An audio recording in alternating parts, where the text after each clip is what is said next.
exciting to you over, as we're heading in some really dangerous territory this summer. Yeah. We've got the Republican National Convention, the Democratic National Convention, if that even happens.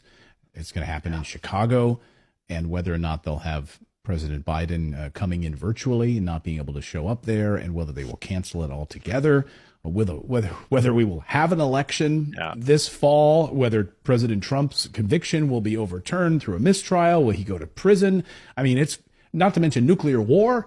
It's a very busy summer. It's a very busy summer. I think that the most interesting story for me is the thread that sort of runs through everything you just talked about. And there's lots of threads, but the one that I'm most interested in is sort of the ongoing exposure of what really looks like a Zionist mob or Zionist mafia operating on a global scale. And I'm not saying all Jewish people operating in a cabal. I'm saying like specifically certain people aligned with Israel and Zionism that are working in a complex, kind of in a complex RICO style organization to affect global policy, to affect American politics, to affect, the entertainment industry, all sorts of different facets of what really looks like a international criminal organization in a lot of ways. And as that gets exposed and its interests in the war in Gaza, or its interest in American politics in the US election, its interest in media and music, etc., as all of that comes to light, it's really fascinating to sort of watch us collectively navigate the complex waters of disclosure of information, of cultural shifting without overcorrecting to hatred and violence. It's just a really fascinating story that's so complex that we're all going through together in our own ways, that I just love digging into those sorts of like outcome unclear, path unclear, but the journey is certain and it's already underway. So yeah, that journey is really going to be interesting. And I think you're right. And I think the war in Gaza right now and the ethnic cleansing that's been happening there has really shined a light in a way that we might not have had, maybe ever. Yeah. I mean, it could have remained in the dark. We might not have known that every member of Congress has an APEC babysitter, to use the phrase of Congressman Thomas Massey on Tucker's show, that every one of them is basically babysat by APEC. It's except for like a few of them, maybe a handful of them. It's remarkable. And now we're seeing this. And look, knowledge is power. And do you think that's a good thing? The viewer watching right now, do you think it's a good thing that a foreign government basically has access to every member of the American Congress? Well, I'm just asking, like, if you think that's a great thing, okay, you're a free country, but we might not have known that, right? I mean, I think we're sort of on this collective journey of awareness now, thanks to social media and thanks to this independent journalism that's been able to shine a light on this. Yeah, I don't want the statement to be misconstrued as me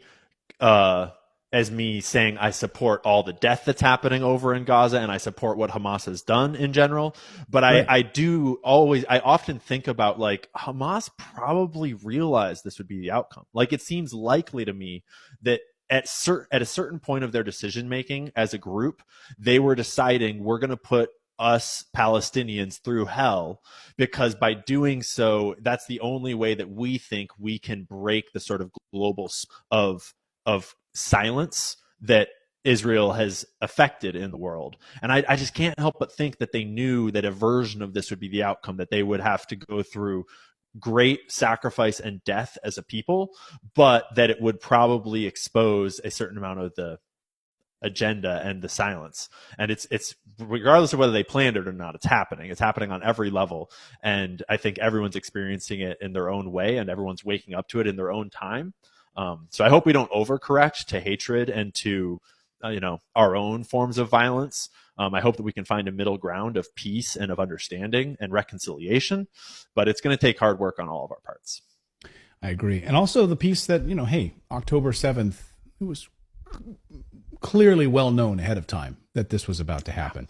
And the stand down orders that occurred for many, many hours that kept the military from actually going in, that's well documented now as well. So you could look at it from the Israeli side to say they needed this to happen. So allowing a false flag to happen, allowing this to happen, because now it gives them carte blanche to go in and take up all of this land, to build their massive oil pier along with the United States so they can get all of those oil, natural gas resources right there in the waters.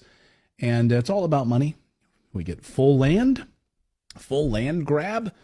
And for those of you watching saying, they would never want a land grab, just go back to 1967 and the attack on the USS Liberty, which was a total, and the 6-Day War. That was a land grab war. You don't have to take my word for it. You know, you could, for crying out, you could read Joan Mellon's great book called Blood in the Water to understand that history. But so there's a lot of interesting questions about this that I think a lot of us collectively are sort of learning together. And if we can keep the hatred down and just present the facts about it,